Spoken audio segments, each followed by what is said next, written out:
Hello! Today I'd like to share a show and tell style video for some of the urban terrain that I've been building for the Marvel Crisis Protocol miniatures game.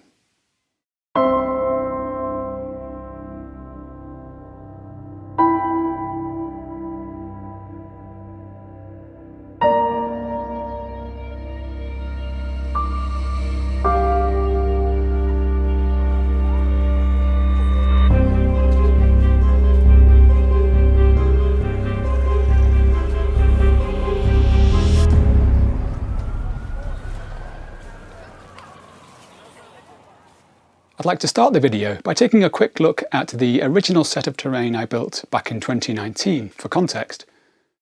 I'd then like to have a detailed look at the 3 tiles that I've built since then. And I'm going to end the video by answering some questions posed by you on social media. 3 years ago, a game was announced at Gen Con that I was pretty excited about, and that was Marvel Crisis Protocol. So I decided to build some terrain to play the game on, which takes place on a 3-foot square gaming area. Following an excellent video by Mel, the terrain tutor, called Making Urban Wargaming Boards, I created 4 18-inch square MDF tiles, which I then populated with various buildings made from foam board. And I made a video at the time detailing my process, which you can find a link to in the video description. You can also find a link to a PDF guide, which provides a more detailed breakdown of how I made the boards, including all of the precise measurements, colours used, etc. So, this is the original set of tiles which I built back in 2019, and it's incredibly fun to play on.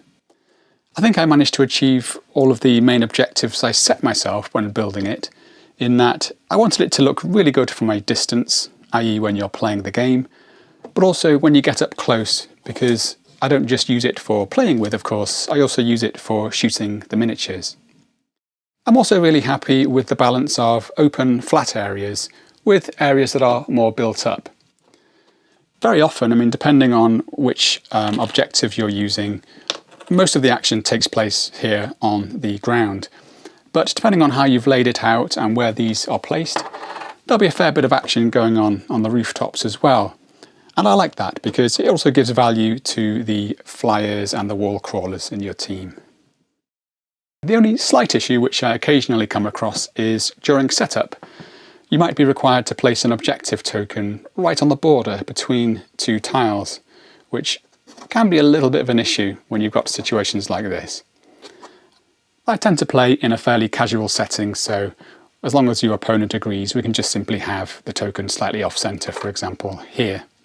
But it is something that I had in my mind as I worked on my newer tiles, as we'll see in a moment. And it's also up to you to decide exactly how busy you want to make the board, with the addition of as much extra throwable terrain as you like. So, now we've had a quick look at the original set of terrain which I made 3 years ago, let's now have a look at the 3 new tiles, one of which is the park-themed tile, then the construction site, and then the tile built to house the amazing Sanctum Sanctorum. So, this is my park-themed tile. You can see I chose to keep it predominantly flat and open, so it contrasts nicely against the other tiles, and I also wanted to introduce a bit of greenery. At the planning stage, I'll often sketch out different layouts on a bit of paper until I find something I'm happy with. And the main decisions to make are how many things to include on the board, what those things should be, and where they should go. And you can see I've kept things fairly open here, so there's plenty of freedom for the miniatures to move around. Even larger figures like MODOK can get around quite easily on this board. There is a low wall here, and I'm quite happy for characters to stand like that. I wouldn't want this little wall to stop characters from getting somewhere crucial if they need to. So it's a fairly open, flat board, but you're never too far away from the nearest throwable object. So all of these things can be thrown, and most of them are magnetised as well. You can see in my original urban terrain video how I go about magnetising things. This basically just involves sticking the magnets on the item, and embedded in the foam board here, I've got corresponding magnets. So everything is quite firmly held in place, as you can see. This is the coffee stand that comes with the base game. and also in the New York City terrain pack as well.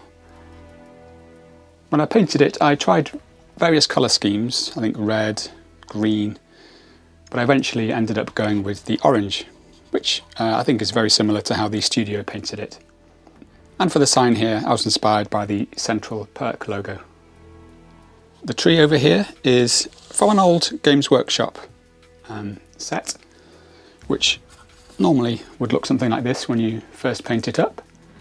It does have some plastic sort of canopy-like leaves that come with it, but instead I chose to stick on this polyfibre, sprinkled with a few little knock leaves as well.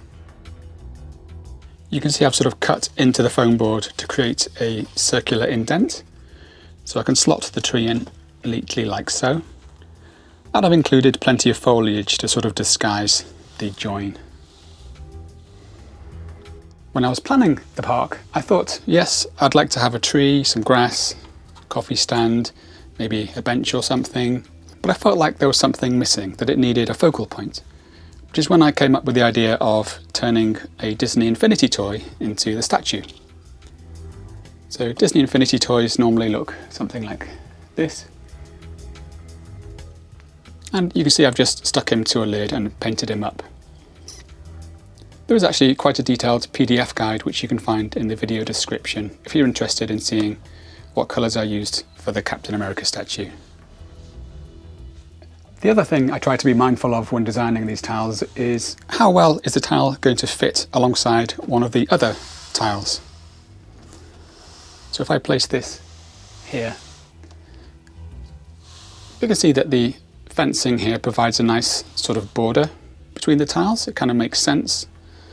And the gap in the fencing there is so that during setup, if I need to, it's the perfect place for me to place my objective tokens. And if I place the tiles together like this, you can see I've deliberately left just enough space there for at least one of these smaller based miniatures, such as Baron Zemo here. Regarding the actual materials I used to make this, it's all fairly basic stuff. This was just some Vallejo basing paste, and then I initially used some like sprinkled on grassy flock stuff, but then I also at a later stage I acquired a static grass applicator, which lets you create more realistic grass that looks like it's actually standing up, although this has become a little bit flattened now through use. This is just bits of gravel to create the path, quite easy to do. These brick walls are just balsa wood strips with some of the knock brick texture stuck down, and this is just a triangular styrene strip which I've stuck on top. So I think that just about covers the park tile. Let's now have a look at the construction site. So this is the construction site. Most of the pieces here are actually from the New York City construction site terrain kit by Atomic Mass Games. That includes the Fisk foreman's office, a bunch of barrels here, some machinery, and these barriers as well. So there's lots of scatter here. All of these things are movable. The only thing I've magnetised from that set would be the foreman's office, just to stop it sliding around. And I've actually magnetised it in a couple of places, so it can either go there or there. And this is the other main element for the board. This was actually from the Rivals Panels set, which comes with an alternative sculpt for Doc Ock and Spider-Man. This is actually supposed to be the 63rd level of a tall building, and I've actually obscured where it says level 63 there with some caution tape. And the original piece comes with the top bit of a crane as well, which I've left off for my purposes. There are actually two circular indents on the original sculpt for Doc Ock and Spider-Man to go, which I've just filled in with various bits of debris. And I painted this mostly using contrast colours with a nice mix of warm and cold tones. Now the webbing here, I actually tried quite an interesting product called Spider Serum. I think it's by Green Stuff World. It's rather messy to use, You end up getting little bits of webbing floating around. But it does look quite nice. It just softens the sort of hard plasticky look of the webbing. But not the most user-friendly product. It's a bit of a pain to clean as well. You basically have to shoot it through your airbrush and then use a special cleaner afterwards to get it all out again. And any loose bits, it will be very easy to sort of tear. But I'm reasonably pleased with the effect it's given. So I would call this perhaps a size 3 piece of throwable terrain. It's also magnetised. And underneath we have another point of interest, which is this pipe, which is from an old Games Workshop set. And it was actually my friend Jordan's idea to have some toxic slime oozing out. The slime effect is quite easy to do. It's just some Woodland Scenics water effect mixed with some green fluorescent paint by Vallejo Model Colour.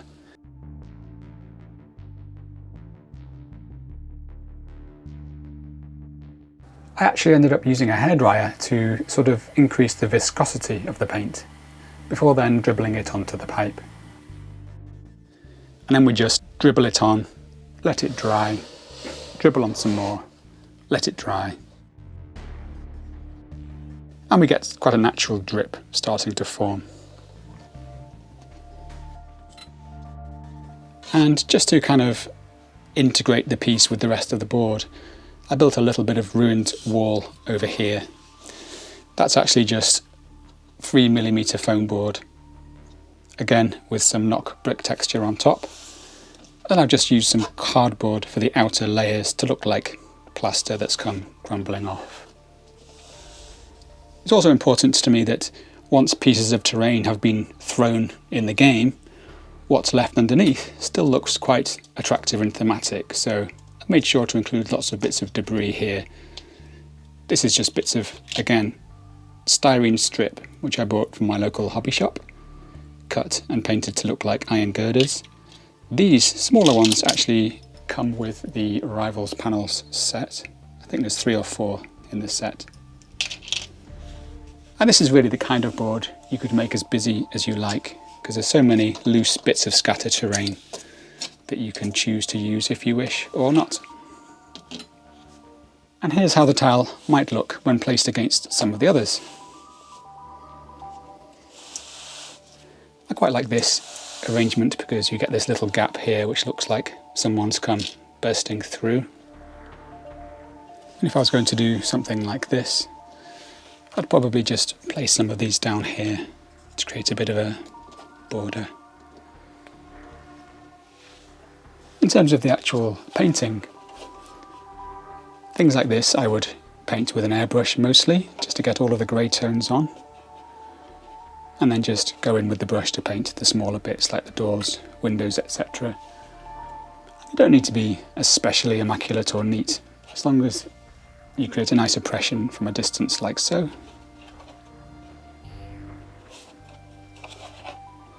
It's a small thing, but I really enjoy painting things like these barrels. Lots of bits of weathering and dirt and scratches, and I also printed out some little labels to go on them. Bit of green slime coming down the side of that one.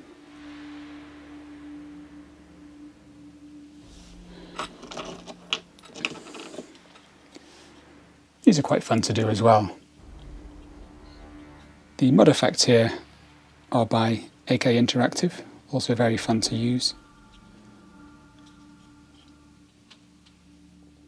Another little detail is here where I try to give the impression of perhaps muddy tyre tracks having recently driven across the pavement. This ground was mainly the AK Interactive Muddy Ground product, which I quite like because it's quite thick, it's got a nice bit of body to it, so you can get some quite thick textures out of it. So this is another fun tile, plenty of texture and grime and lots of objects to throw around. Let's now have a look at the Sanctorum. So this is the tile I made for the Sanctorum. So this marks a return for me to a building heavy tile. Yet I made sure that there was plenty of space for miniatures to move around if need be, including the larger based figures like Modoc here.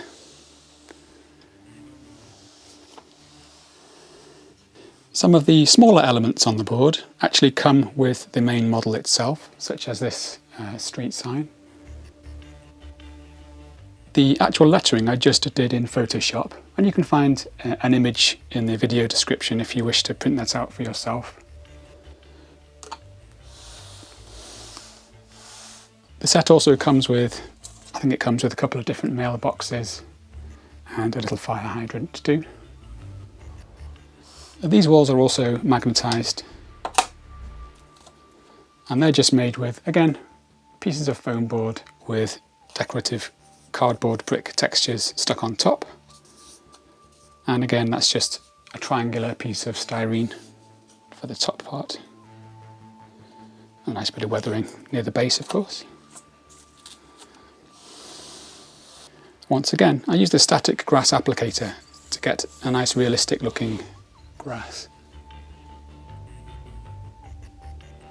Once again here, you can see I've left a gap in the wall because that's one of the places where we might need to place an objective token during game setup.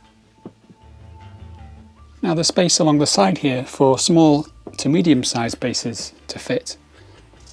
Anything larger is going to have problems getting in there potentially.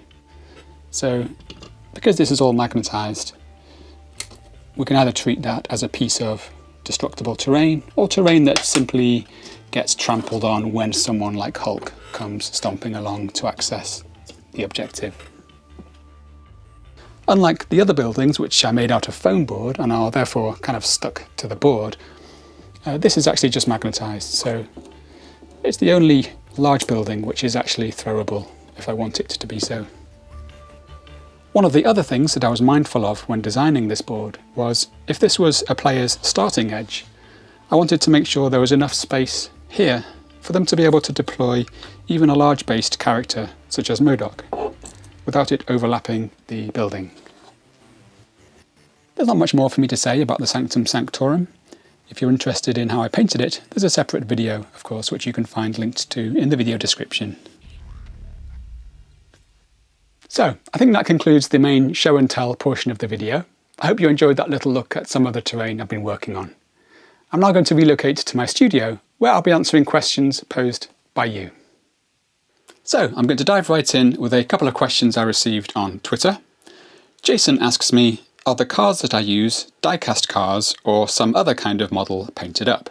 Yes, Jason, these are die-cast cars, which I found online, and they are 1:43 scale vehicles, all from kind of films. So this is John Wick's 48 Mustang, for example. This is the 77 Dodge Monaco from the Terminator. This is the 74 Dodge Monaco from the Blues Brothers. And this is the 68 Ford Mustang from Bullitt. And here you can see the scale is just about okay. The cars are just slightly on the small side, I would say, but it looks fine on the board. Next, Greg asks me, I'd like to understand if you consider playability and rules interaction when designing and placing terrain elements. The short answer is yes. When I first built my initial set of terrain, it was something of a risk because I didn't actually have the game or the miniatures at the time. I knew from Atomic Mass games that the miniatures were going to be O scale, and I knew that there was going to be throwable terrain involved, so I was able to plan for those two really important things. Finally from Twitter, Echo7 asks, how do you create the floor panels of road and sidewalk? So for that, if you just look at the PDF guide linked in the video description below, and go and watch Mel the Terrain Tutor's original Urban Wargaming table video as well. Hopping over to Facebook now, Richard asks me, how to paint those wide flat surfaces like the sides of the MCP newsstand without them looking flat and lifeless? Well, I think the answer there is just to find ways of introducing some tonal variation, maybe a little texture.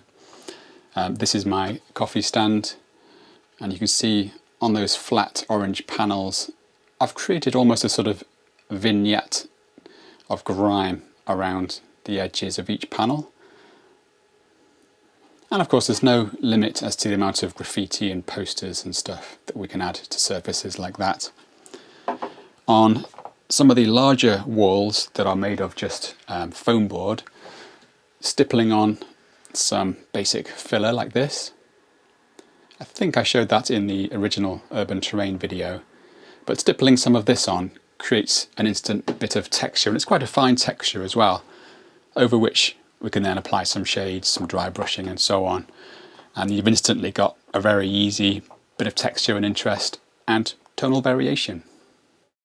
Next, Simon says, I would love to see a video tour of the whole city at some point. It looks incredible and very much like you'd need a whole room for it. Well, Simon, I hope that between the two videos I've now put out for the urban terrain, you probably get a decent enough look at the various tiles that I've been working on. Storage is an issue, I'm not going to lie. So down here on the bottom shelf of my figure cabinet, I've got most of my Endor terrain.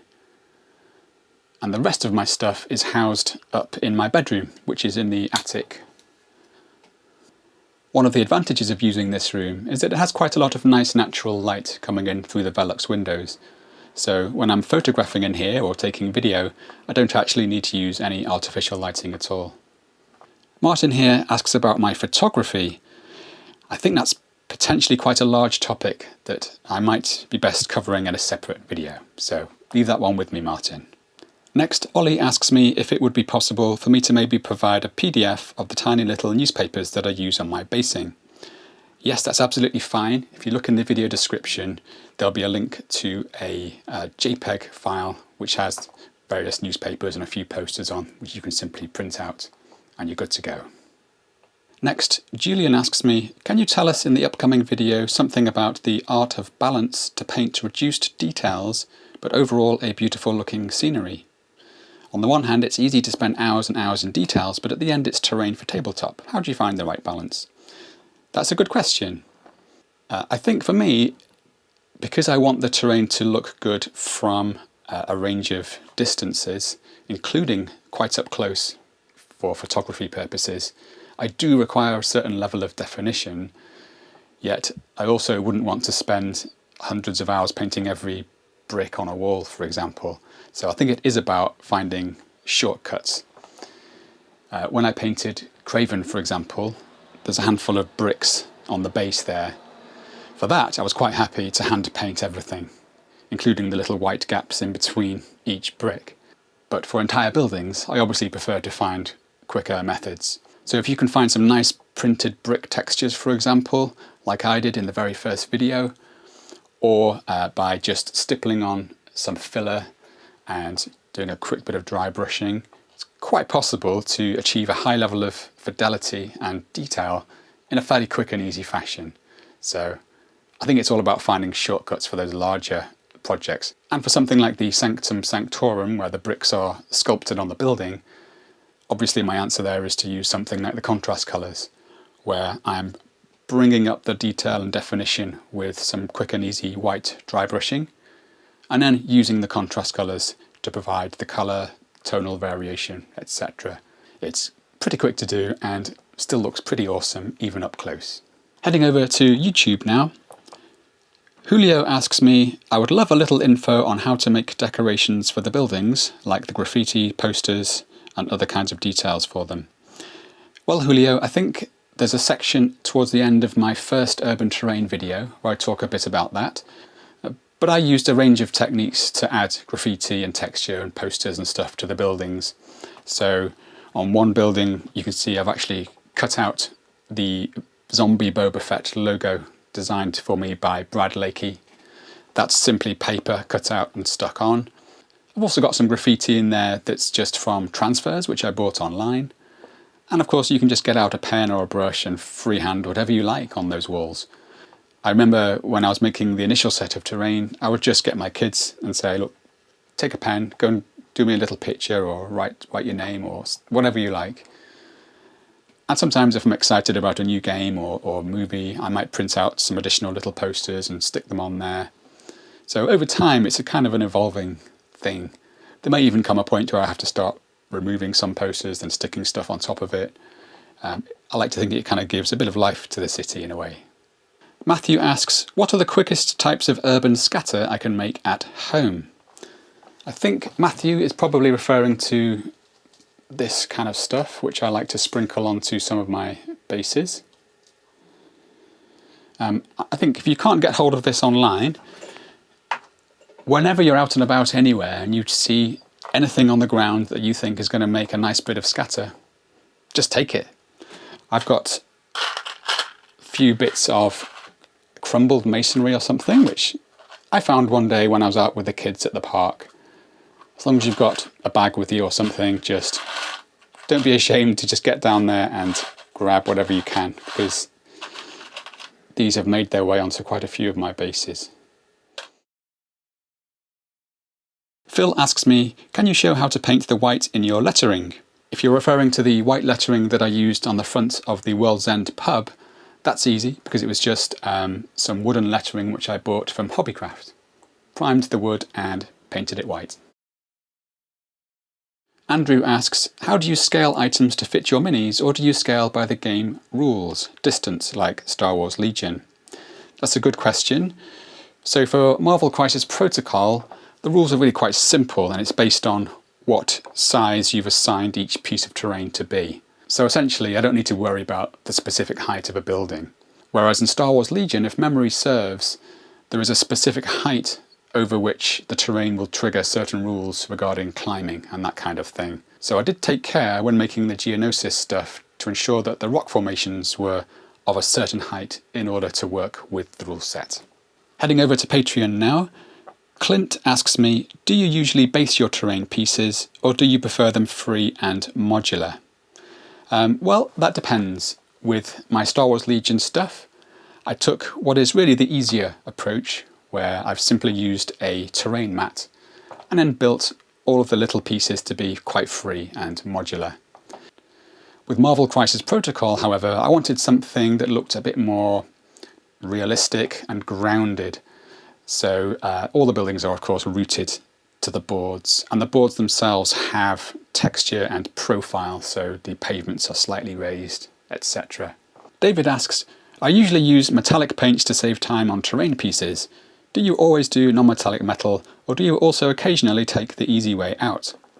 There aren't actually many examples I can think of where I've had to paint large areas of metal on my terrain. Perhaps the Sanctum Sanctorum is the best example.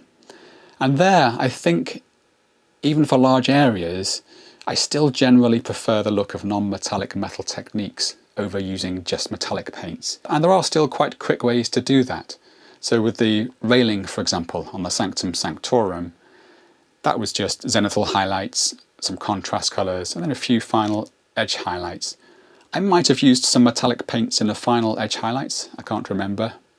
I'm also now thinking of the Persuader class tank droid, where I again just used a grayscale to create the contrast and texture, and then used contrast colours on top, and that turned out surprisingly well too. So, quick answer is, I still generally prefer to use non-metallic metal techniques even for large things, but there are still quick ways to do it and have it look good.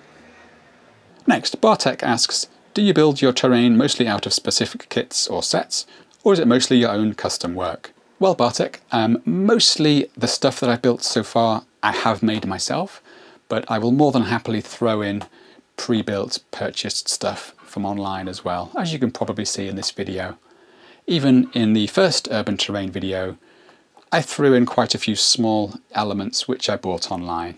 3D printed vending machines, phone boxes, that kind of thing. Bartek also asks, how does painting terrain differ from painting minis in terms of process, paint, brushes, other material, level of detail? I don't think essentially there's that much difference when painting terrain compared to painting smaller miniatures, except to say that if you are painting large areas, you'll naturally want to find quick ways to cover those areas. I think one potential issue when painting large stuff, which we don't find generally with smaller miniatures, is that it's easy to get lost in the detail and lose sight of the overall look of the model. So again, with something like the Sanctum Sanctorum, I was continually sort of stepping back from the model to take the whole thing in and check that it was balanced and worked for me aesthetically in terms of the level of contrast, tones, etc. And also with something large like that, you have to decide which parts of the model you're willing to invest a bit more time in compared to others. So the little sculpted face above the doorway, for example, is quite an expressive little detail, so I'd happily spend quite a while painting that, rather than spending hours on all of the little windows on the back of the building, for example. Astrobellum asks, do you have a dream project that you would attempt if money, time and space were no object? I don't especially, to be honest. I mean, if I did have unlimited time and space and money, then there's certainly things that I could do, like a nice subway board, for example. But I tend not to sort of sit around dreaming of things that I can't do, because there simply isn't space or time, for example. And there are lots of smaller things that I am certainly looking forward to trying at some point. Maybe a graveyard tile, for example, that kind of thing. Zephyr asks, what are your thoughts on the recent board game boom? Good for the hobby or too much bloat? On the one side, it can't be bad for the hobby from an economic perspective. The downside being, if there are lots of games that are churned out that are somewhat mediocre, one has to be a bit more selective when making purchases. And I've certainly tried to temper my purchasing habits in recent years as well, because it's very easy to get swept up when a huge Kickstarter comes along and you end up spending far more than you initially intended and end up with piles of miniatures and boxes that you never have time to actually end up painting. So I've got mixed feelings on that. If it's good for the industry though, hey, why not? Jonathan asks, what lessons did you learn from your terrain projects so far, and what have you got planned next? Well, I've learnt the techniques that I've used to build the terrain that you can see in the videos. That's the most important thing, I guess. I mean, prior to doing the urban terrain video, I hadn't had that much experience working with foam board, for example. I remember doing some old ruined medieval buildings years ago for Mordheim, but that's about it. So I learned pretty much like anyone else. I'll just go online, learn from people who have more experience than me. And in this case, that was mostly Mel, the terrain tutor. He's got so many great videos all about working with foam board, for example, and then applying it. And what have I got planned next? Nothing in the immediate future, to be honest. I think I'd quite like to do a couple of small dioramas, actually. So not terrain pieces to use with a game, but just something that looks awesome. I've got this Celebration Darth Vader sculpt, for example, from the 2019 Star Wars Celebration. And I'd really like to do something special with that. Maybe a Darth and Luke type diorama, for example. But yeah, nothing concrete at the moment. Jonathan asks, you have dipped your toes in resin water effects. What other products besides acrylic paints have you tried or would like to try on future terrain projects? Well, Jonathan, I don't tend to hone in on specific products or techniques for their own sake. Rather, I tend to fix on an idea of something I want to achieve or make, and I'll then learn about the products and techniques I need to achieve that thing. So for example, if I decided to do a diorama of Luke on Dagobah with his X-Wing coming out of the swamp, I would probably want to up my swampy water game a little bit. Or if I wanted to do a Hoth scene, I'd probably need to revisit my understanding of how to use snow effects, for example. So I don't currently have a specific product or technique I'm dying to try, but I do have a few ideas for dioramas that I would like to try at some point, which will then force me to learn more about those techniques. Next, Mike asks, do you have enough variety to keep the games different enough? Quick answer is yes.